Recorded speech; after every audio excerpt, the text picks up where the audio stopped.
ಯಾರ್ಯಾರು ಈ ದೇಶವನ್ನು ತಲೆ ಹಿಡಿತಾರೋ ಅವರು ಕ್ಲಾಸ್ 1 ಡಿಪಾರ್ಟ್ಮೆಂಟಲ್ಲಿ ಇರೋದು. ಈ ಬ್ಲ್ಯಾಕ್ ಪುಟ್ಕೋಸಿ ವ್ಯವಸ್ಥೆ ಹಿಡ್ಕೊಂಡು ಬಂದಿರೋರೆಲ್ಲ ಜನನಾಯಕರುಗಳು. ಏನು ಕತ್ತೆ ಕಾಯಕ್ಕೆ ವಿಧಾನಸೌಧಕ್ಕೆ ಹೋಗಿದ್ದಾರೆ ನೀವು ಕುತ್ಕೊಳಕ್ಕೆ?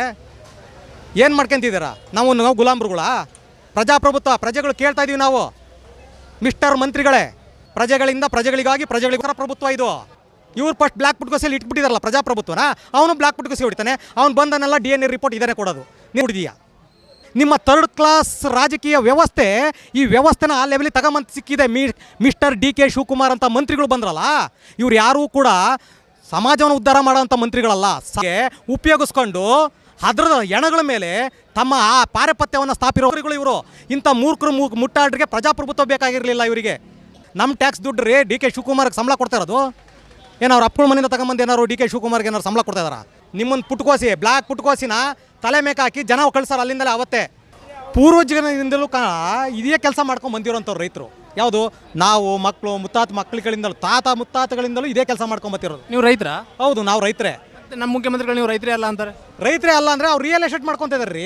ಇದು ಇವತ್ತು ರಿಯಲ್ ಎಸ್ಟೇಟ್ ಮಾಡೋಕೆ ಬಂದಿರೋದು, ಅಭಿವೃದ್ಧಿ ಮಾಡೋಕ್ಕಲ್ಲ. ಇವು ಟೌನ್ಶಿಪ್ ಮಾಡ್ತಾ ಇರೋಂಥದ್ದು, ಇದು ಮಾಡ್ತಾ ಇರೋದು. ಈಗ KEDB ವಶ ಪಡ್ಕೊತಾ ಇರೋದು ಅಭಿವೃದ್ಧಿಗೋಸ್ಕರ. ಏನು ಅಭಿವೃದ್ಧಿ ಮಾಡಬೇಕು?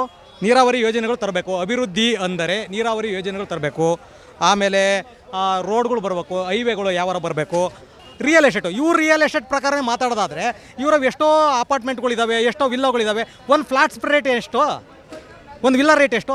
4.5 5 ಕೋಟಿ ಒಂದು ವಿಲ್ಲಾ ಪ್ರೈಸು. ಒಬ್ಬ ರೈತ ಕೊಡ್ತಾ ಇರೋದು ಎಷ್ಟು? ಒಂದು ಎಕರೆಗೆ ನೀವು 2.5 ಕೋಟಿ ಕೊಡ್ತೀನಿ ಅಂತ ಹೇಳ್ತಿದ್ದೀರಾ. ಯಾರ ಮನೆಯಿಂದ ಕೊಡ್ತೀರಾ? ನಿಮ್ಮ ಮನೆಯಿಂದ ಕೊಡ್ತೀರಾ? ಇಲ್ವಲ್ಲ. ಜನರ ದುಡ್ಡು KEDB ಬಂದಿದೆ, ಅದನ್ನು ಕೊಡ್ತೀನಿ ಅಂತೀರಾ. 50% ಕೊಡ್ತಾರತ್ತೆ. ಇನ್ನು 50% ಮಕ್ಕಳು ಮರ ಯಾವ ಸತ್ತೋದಾದ್ಮೇಲೆ 50% ಜಾಗ ಕೊಡ್ತೀನಿ ಅಂತ ಹೇಳ್ತೀರಾ. ಅದನ್ನು ತಗೊಳೋದಾದ್ರೂ ಹೆಂಗೆ? ಆ ತಗೊಳಕ್ಕೆ ಪ್ರೊಸೀಜರು ನ್ಯಾಯವಾಗಿರೋದಿಲ್ಲ. ಇರ್ತೀವೋ ಬಿಡ್ತೀವೋ ಗೊತ್ತೂ ಇಲ್ಲ. ಎರಡನೇದಾಗಿ 50% ತಗೊಂಡು ಕೈಗೆ ಬಂಗಾರದ ಚೈನ ನೀರಾಗಿರ ಹಾಕ್ಕೊಂಬಿಟ್ಟು ಓಡಾಡಿಬಿಟ್ರೆ 2 ವರ್ಷಕ್ಕೆ ನಿಮ್ಮದು ಹಣ 1 ಕೋಟಿ ಮುಗಿದೋಗ್ತೈತಿ. ಮುಗಿದೋಗುತ್ತೆ. ಮುಗಿದೋದ್ಮೇಲೆ ನಾವೇನು ಭಿಕ್ಷುಕರಾಗಬೇಕಾ? ಆದರೆ ಈಗ AICT ಪರವಾಗಿ ಏನಿದಾರಲ್ಲ ಕೆಲವೊಂದಷ್ಟು ಜನ ರೈತರು, ಅವ್ರು ಹೇಳೋ ಪ್ರಕಾರ ನೋಡಿದರೆ ಈಗ ನಾವು ಅದು ರೆಡ್ ಝೋನ್ ಇರೋದ್ರಿಂದ ನಮ್ಮ ಭೂಮಿಗೆ ಹಬ್ಬಬ್ಬ ಅಂದರೆ 50 ಲಕ್ಷ ಬರುತ್ತೆ ಎಕರೆಗೆ. ಆದರೆ ಸರ್ಕಾರದವ್ರು 2.5 ಕೋಟಿ ರೂಪಾಯಿ ಕೊಡ್ತಾನೆ ಅಂತಿದ್ದಾರೆ. ಅವಾಗ ನಮ್ಗೆ ಕೊಡೋಕೆ ಏನು, ಅದಕ್ಕೆ ಕೊಡ್ತಿದ್ದೀವಿ ನಾವು ಅಂತ ಹೇಳ್ತಾ ಇದ್ದಾರೆ. ಇವತ್ತು ನೋಡಿ, ಸಿಂಪಲ್ ಲಾಜಿಕ್ಕು. ಇದು ಬೆಂಗಳೂರಿಂದ ಹತ್ತಿರ ಇರುವಂಥ ಜಾಗ, ಭಾಳ ನಿಯರೆಸ್ಟ್ ಇರುವಂಥ ಜಾಗ. ದಿನನಿತ್ಯ ಏನು ಬೆಳೀತೋ ಗೊತ್ತಿಲ್ಲ, ಭೂಮಿ ರೇಟ್ ಬೆಳೀತಾ ಇದೆ. ಇವತ್ತು MNC ಕಂಪ್ನಿಗಳೆಲ್ಲ ಬಿದ್ದೋಗ್ತಾ ಇದ್ದಾವೆ. ಇವತ್ತು 4 ಲಕ್ಷಕ್ಕೂ ಅಧಿಕ ಉದ್ಯೋಗಗಳು ಹೊರಗೆ ಬಂದುಬಿಟ್ಟಿದ್ದಾವೆ ನಮಗೆ ಕಣ್ಣಿಗೆ ಕಾಣಂಗೆ. ಇನ್ನೂ ಒಳಗೆ ಎಷ್ಟು ಹೋಗಿದಾವೋ ಗೊತ್ತಿಲ್ಲ. ಆದರೆ ಬಿಕಾರಿ ಆಗಿರೋರು ಈ ಕಂಪ್ನಿಯಲ್ಲಿ ಕೆಲಸ ಮಾಡೋವಂಥವ್ರು ಬಿಕಾರಿ ಆಗಿದ್ದಾರೆ, ರೈತರ ಬಿಕಾರಿ ಆಗಿಲ್ಲ. ಇವತ್ತು ಭಾರತದ GDP ಉತ್ತುಂಗತಕ್ಕೆ ಹೋಗಿರೋದು ಯಾರಿಂದ ಗೊತ್ತಾ? ರೈತರು ಕೆಲಸ ಮಾಡ್ಕೊಂಡು ಇರೋದ್ರಿಂದ ಹೋಗಿರೋದು. ಈ MNC ಕಂಪ್ನಿಗಳಿಂದ GDP ಬೆಳವಣಿಗೆ ಆಗಿಲ್ಲ. ಇದನ್ನು ಅರ್ಥ ಮಾಡ್ಕೋಬೇಕು. ನಮ್ಮ ರೈತರು ಸ್ವಾವಲಂಬಿಗಳಾಗಿ ಬದುಕ್ತಾ ಇದ್ದಾವೆ. ಇನ್ನೊಬ್ಬರ ಹತ್ರ ಕೈ ಚಾಚಿ ಕೈ ಬೇಡಿ ಬದುಕ್ತಾ ಇಲ್ಲ. ಅವನು ಎಲ್ಲಿ ಮುಂಟ ಕಂಪ್ನಿಯನ್ನು ಕೆಲಸ ಕೊಡ್ತಾನೆ, ಕಂಪ್ನಿ ಇರೋ ಮುಂಟ ಕೆಲಸ ಕೊಡ್ತಾನೆ. ನಮ್ಮ ತಾತ ಮುತ್ತಾತಗಳಿಂದ ಕೆಲಸ ಕೊಡ್ತಾ ಇರೋದು ಇದು ರೀ. ನಾಳೆ ದಿವಸ DK ಶಿವಕುಮಾರ್ ಮನೆಗೆ ಬಾತ್ರೂಮ್ ಕ್ಲೀನ್ ಮಾಡೋಕೆ ಹೋಗೋಕ್ಕಾಗುತ್ತಾ? ನಾವುಗಳು ವಾಚ್ಮ್ಯಾನ್ಗಳಾಗ ಹೋಗಿ ನಿಂತ್ಕೊಳ್ಳೋಕ್ಕಾಗುತ್ತಾ? ನೀವು ಇದನ್ನು ಮಾಡ್ಕೊಂಬಂದಿರ ಅಂದರೆ ನಿಮ್ದು ಇದೆಯಲ್ಲಪ್ಪ ಜಮೀನು, 1000 ಕೋಟಿ ಒಡೆಯಿರಲ್ಲಪ್ಪ. ನೀವು ಹೋಗಿ ಅಲ್ಲಿ ಮಾಡಿ, ನೀವು ಅಲ್ಲಿ ನಿವೇಶನಗಳ ಮಾಡಿ, ಅಲ್ಲಿ ಅಭಿವೃದ್ಧಿ ಮಾಡಿ, ನೀವು ಮಾಡ್ಕೊಳ್ಳಿ. ನೀವು ಬಿಸ್ನೆಸ್ ಮಾಡ್ಕೊಂಬಂದಿರೋರು ಮಾಡ್ಕೊಳ್ಳಿ. ಇಲ್ಲೇಕೆ ರೈತರನ್ನ ಗುಳೆಬ್ರುಸ ಅಂತ ಕೆಲಸಗಳನ್ನ ಮಾಡ್ತಾಯಿದ್ದೀರಾ? ಇಲ್ಲಿ 80% ಅಂತ ರೈತರು ಹೇಳ್ತಿದ್ದೀರಲ್ಲ, ಎಲ್ಲಿದ್ದಾರೆ 80%? ಇವತ್ತು ಎಷ್ಟು ಜನ ಸೇರಿದ್ದು ಸರ್? ಎಷ್ಟು ಜನ ಸೇರಿದ್ದಾರೆ? ಇಡೀ ಊರೆಲ್ಲ ಇಲ್ಲೇ ಇದೆ. 24 ಹಳ್ಳಿ ಏನು ಇದು ಬಿಡದಿ ಗ್ರಾಮದಲ್ಲಿ 24 ಹಳ್ಳಿ ಏನಿದೆ ಅಷ್ಟು ಇಲ್ಲೇ ಜನ ಸೇರಿದ್ದಾರೆ. 27 ಹಳ್ಳಿ ಜನ ಸೇರಿದ್ದಾರೆ. ಏನೋ ಒಂದು 2 ಹಳ್ಳಿ 3 ಹಳ್ಳಿ ಜನ ಕೆರೆ ನೀರು ಗಲೀಜು ನೀರಲ್ಲಿ ಅದರಲ್ಲಿ ಆಗಲ್ಲ ಅಂತ ಹೇಳ್ಬಿಟ್ಟು ಡೈವರ್ಟ್ ಆಗಿದ್ದಾರೆ ಅಷ್ಟೇ. ಅದು ಬಿಟ್ಟರೆ ಇನ್ನು ಉಳ್ಕೆರೆಲ್ಲ ಇಲ್ಲೇ ಇದ್ದಾರೆ. ಇವತ್ತು 475 ದಿವಸ 1 ವರ್ಷದಿಂದ ಇವರು ಕುತ್ಕೊಂಡಿದ್ದಾರಲ್ಲ, ಮಾನ ಮರ್ಯಾದೆ ಬೇಡ ಒಬ್ಬ ಮುಖ್ಯಮಂತ್ರಿ ಆದಂಥವ್ರಿಗೆ? ಮಾನ ಮರ್ಯಾದೆ ಇಲ್ವೇನ್ರಿ? ನೀನು ಎಷ್ಟಾರ 1000 ಕೋಟಿಗೆ ಬದುಕಪ್ಪ ನೀನು. ನನ್ನನ್ನು ನಾನು ಕಷ್ಟಪಟ್ಟೆ ದುಡ್ಡು ತಿನ್ನೋದು, ಆಯಿತಾ? ನೀನು ದುಡ್ಡು ನೋಡಲಿಲ್ಲ ಅಂದರೆ ಮಂಕಣಕ್ಕೆ ಬರಲ್ಲ, ನಿದ್ದೆ ಬರಲ್ಲ. ಕಷ್ಟಪಟ್ಟು ದುಡ್ಡು ತಿನ್ನಲಿಲ್ಲ ಅಂದರೆ ನಮಗೆ ನಿದ್ದೆ ಬರಲ್ಲ. ಇದು ರೀ ರೈತರ ತಾಕತ್ತು. 4 ಜನಕ್ಕೆ ಅನ್ನ ಹಾಕ್ತಿದ್ದೀವಿ ನಾವು, 4 ಜನಕ್ಕೆ ಅನ್ನ ಹಾಕ್ತಿದ್ದೀವಿ. ಇವತ್ತು ಬಂದ್ಬಿಟ್ಟು ಇದು ಅಷ್ಟು ಏನೋ 9600 ಎಕರೆ ಗೂಡಿಸ್ಬಿಡ್ತೀನಿ, ಟೌನ್ಶಿಪ್ ಮಾಡ್ತೀನಿ ಅಂತೀಯಲ್ಲ. ಬೆಂಗಳೂರಲ್ಲಿ ಒಂದು ಮರ ಕರಿಬೇಕು ಅಂದರೆ ಪರ್ಮಿಷನ್ ಬೇಕು ಅಲ್ವಾ? ಪರಿಸರವಾದಿಗಳು ಇಷ್ಟು ಕೋಟಿಗಟ್ಟಲೆ ಮರಗಳಿದಾವಲ್ಲ, ಪರಿಸರವಾದಿಗಳು ಬಿಟ್ಟುಬಿಡ್ತಾರಾ? ಹೋಗಿ ಸಕಲ ಜೀವರಾಶಿಗಳಿಗೂ ಅನ್ನ ಸಿಗ್ತಾ ಇತ್ತಲ್ಲ ಈ ನೆಲದಲ್ಲಿ. ಸಕಲ ಜೀವರಾಶಿಗಳಿಗೆ ಏನು ಕೊಡ್ತೀಯ ನೀನು?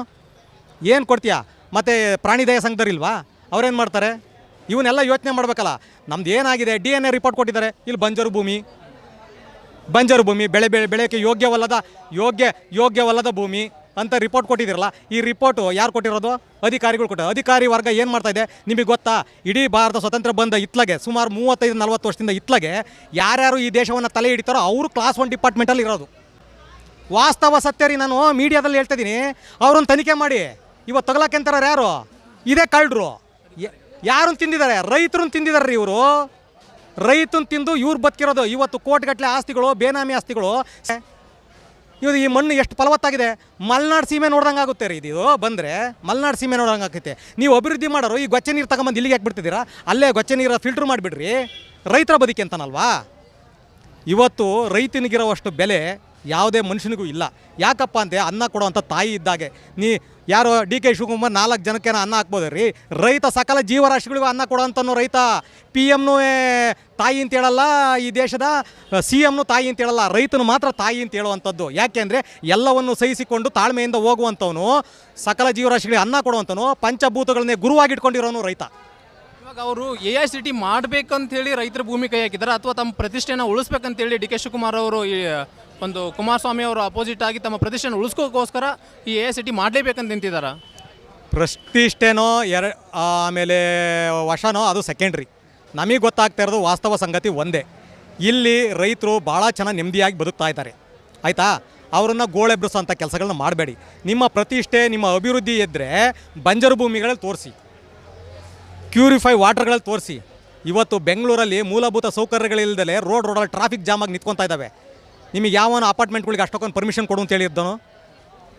ಡಸ್ಟ್ ಅಲರ್ಜಿಯಾಗಿ ಸಾಯ್ತಾ ಇದ್ದಾರೆ. ಹವಾಮಾನ ಇಲಾಖೆ ಹೇಳ್ತಾ ಇದೆ.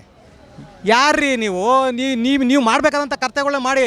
ಇವತ್ತು ರೋಡಲ್ಲಿ ಗುಂಡಿಗಳು ಬಿದ್ದಾವೆ, ಕುಡಿಯೋಕ್ಕೆ ನೀರುಗಳಿಲ್ಲ. GBI ಈ ಅಥಾರಿಟಿಯಲ್ಲಿ ಕುಡಿಯೋಕ್ಕೆ ನೀರುಗಳಿಲ್ಲ. ಇವತ್ತು 1000 ಅಡಿ ಕೆಳಗೆ ಹೋಗಿದೆ ನೀರು. ವಾಟರ್ ಸೋರ್ಸ್ಗಳು ಅಷ್ಟು ಈ ಕುಡಿಯೋಕ್ಕೆ ನೀರಿಲ್ಲದಲ್ಲಿ ಮುಂದಿನ ದಿನಗಳಲ್ಲಿ ಒಂದೊಂದು ಲೋಡಿಗೆ 5-5 ಸಾವಿರ ಕೊಟ್ಕೊಂಡು ಕೊಂಡ್ಕೋಬೇಕಾದಂಥ ಪರಿಸ್ಥಿತಿ ಇದೆ. ಡೆವಲಪ್ಮೆಂಟ್ ಅಲ್ಲಿ ಮಾಡಿ.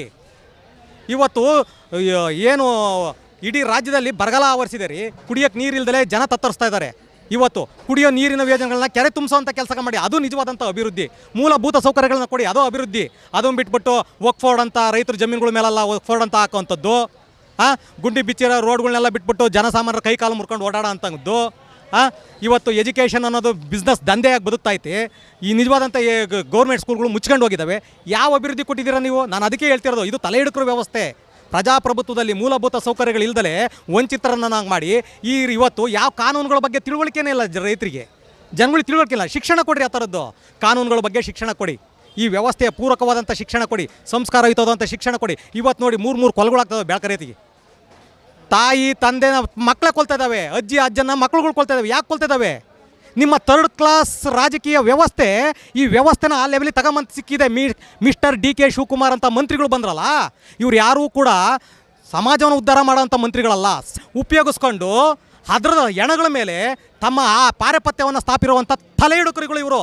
ಇಂಥ ಮೂರ್ಖರು ಮುಟ್ಟಾಡ್ರಿಗೆ ಪ್ರಜಾಪ್ರಭುತ್ವ ಬೇಕಾಗಿರಲಿಲ್ಲ, ಇವರಿಗೆ ತಲೆ ಹಿಡುಕರು ಪ್ರಭುತ್ವ ಬೇಕಾಗಿತ್ತು. ಅದಕ್ಕೋಸ್ಕರ ಇವತ್ತು ಇಂಥ ವ್ಯವಸ್ಥೆಗಳು ತರ್ತಿದ್ದೀವಿ. ಇವತ್ತು ದಿನನಿತ್ಯ ಆದರೆ ಎಷ್ಟೊಂದು ಇಲ್ಲಿಗಲ್ ಆಕ್ಟಿವಿಟೀಸ್ಗಳು ನಡೀತಾ ಇದ್ದಾವೆ. ಮಕ್ಕಳುಗಳ ಕೈಯಲ್ಲಿ ಮೊಬೈಲ್ಗಳು ಸಿಗ್ತಾ ಇದ್ದಾವೆ, ಬೇಕಾದಂಥ ವೀಡಿಯೋಗಳು ನೋಡ್ತಾ ಇದ್ದಾವೆ.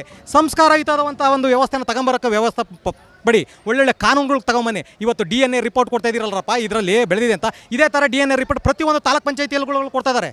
ಗೊತ್ತಾ? ಬೆಳೆ ಬೆಳೆದಿಲ್ದನಿಗೆ ಬೆಳೆ ಬೆಳೆದಾನೆ ಅಂತ ಹೇಳ್ಬಿಟ್ಟು, ಬೆಳೆ ಬೆಳೆದಿಲ್ದನಿಗೆ ಬೆಳೆ ಬೆಳೆದಿದ್ದಾನೆ ಅಂತ ಹೇಳ್ಬಿಟ್ಟು ನಿಮ್ಮನ್ನು ಅಧಿಕಾರಿಗಳನ್ನ ಯಾಕೆ ಇಟ್ಕೊಂಡಿದ್ದೀವಿ ಅಂತ ಹೇಳಿದ್ರೆ ಪ್ರಜಾಪ್ರಭುತ್ವ ಸರ್ವನಾಶ ಮಾಡೋದಕ್ಕೆ. ಇವತ್ತು ಇರೋದೇ ಅದು. ಅಧಿಕಾರಿಗಳು ದುಡ್ಡು ತಿಂತಾ ಇರೋದು, ರೈತರು ಜನಸಾಮಾನ್ಯರೇ ನಮ್ಮ ಟ್ಯಾಕ್ಸ್ ದುಡ್ಡು ರೇ DK ಶಿವಕುಮಾರ್ಗೆ ಸಂಬಳ ಕೊಡ್ತಾ ಇರೋದು. ಏನೋ ಅವ್ರ ಅಪ್ಪಳ ಮನೆಯಿಂದ ತಗೊಂಬಂದು ಏನಾರು DK ಶಿವಕುಮಾರ್ಗೆ ಏನಾರು ಸಂಬಳ ಕೊಡ್ತಾ ಇದಾರ? ಬಿಟ್ಟಿ ಗ್ಯಾರಂಟಿಗೋಸ್ಕರ ಈ ಥರ ಬಿಟ್ಟಿ ಗ್ಯಾರಂಟಿಗೋಸ್ಕರ ಜನ ಓಟ್ ಹಾಕಿದ್ರು. ಯಾಕೆ? 2000 ರೂಪಾಯಿ ಸಿಕ್ತಿತ್ತು ಅಂತ. ಇವರು ಈ ಥರ ಅಡಿಬಿಟ್ಟಿ ಗ್ಯಾರಂಟಿ ಕೊಡ್ತೀವಿ, ಆನೇಕಲ್ಲಲ್ಲಿ ಭೂಮಿ ವಶ ಪಡ್ಕೊಂತೀವಿ, ನಾವು ಯಾವುದೋ ಬಿಡದಿಯಲ್ಲಿ 9700 ಎಕರೆ ವಶಪಡಿಸ್ಕೊಂತೀವಿ, ಆಮೇಲೆ ದೇವನಹಳ್ಳಿಯಲ್ಲಿ ವಶಪಡಿಸ್ಕೊಂತೀವಿ. ಈ ರೀತಿ ಏನಾದ್ರು ಹೇಳಿಕೆ ಕೊಟ್ಕೊಂಡು ರೋಡ್ಗಳನ್ನೆಲ್ಲ ಗುಂಡಿ ಮುಚ್ಚಿಸ್ತೀವಿ, ಜನಸಾಮಾನ್ಯರನ್ನೆಲ್ಲ ಕಮರ್ಷಿಯಲ್ ಬಿಸ್ನೆಸ್ ಥರ ಬಳಸ್ಕೊತೀವಿ. ಇದನ್ನು ಮಾಡ್ತೀವಿ ಅಂತ ನೀವು ಫಸ್ಟೇ ಹೇಳ್ಬಿಟ್ಟಿದ್ರೆ ನಿಮ್ಮನ್ನು ಪುಟ್ಕೋಸಿ, ಬ್ಲ್ಯಾಕ್ ಪುಟ್ಕೋಸಿನ ತಲೆ ಮೇಕೆ ಹಾಕಿ ಜನ ಕಳಿಸ್ತಾರೆ ಅಲ್ಲಿಂದಲೇ. ಅವತ್ತೇ ನೀವೇನಂದ್ರಿ? ಕೈ ಕಟ್ಕೊಂಡು ಜನಸಾಮಾನ್ಯರ ಸೇವೆ, ಜನಾರ್ದನ ಸೇವೆ, ಸಾಮಾಜಿಕ ನ್ಯಾಯ, ಸಾಮಾಜಿಕ ಬದ್ಧತೆ, ಸಾಮಾಜಿಕ ಕಳಕಳತಿ ಎಲ್ಲಿತೆ? ನಿಮ್ಮ ಬ್ಲ್ಯಾಕ್ ಪುಟ್ಕೋಸಿ ಒಳಗೆ ಸೇರ್ಕೊಂಡಿದ್ದೀರಿ. ಇವೆಲ್ಲ ಬ್ಲ್ಯಾಕ್ ಪುಟ್ಕೋಸಿ ಒಳಗೆ ಸೇರ್ಕೊಂಡಿತ್ತೆ. ನಿಮಗೆ ಸಾಮಾಜಿಕ ಕಳಕಳಿ, ಸಾಮಾಜಿಕ ಬದ್ಧತೆ, ಸಾಮಾಜಿಕ ನ್ಯಾಯ ಕೊಡಬೇಕು ಅಂತ ಹೇಳಿದರೆ ಎಲ್ಲರೂ ಸಮನಾಗಿ ಕಾಣುವಂಥ ವ್ಯವಸ್ಥೆ ತಗೊಂಬನ್ನಿ. ಇವತ್ತು ಪ್ರತಿಯೊಂದು ತಹಶೀಲ್ದಾರ್ ತಾಲೂಕು ಕಚೇರಿಗಳಲ್ಲಿ ಇವತ್ತು ದುಡ್ಡಿಲ್ಲ ಅಂದರೆ ಯಾವನ ಕೆಲಸ ಮಾಡ್ತಾ ಇಲ್ಲ. ಏನು ಕತ್ತೆ ಕಾಯಕ್ಕೆ ವಿಧಾನಸೌಧಕ್ಕೆ ಹೋಗಿದ್ದೀರಿ ನೀವು ಕುತ್ಕೊಳಕ್ಕೆ?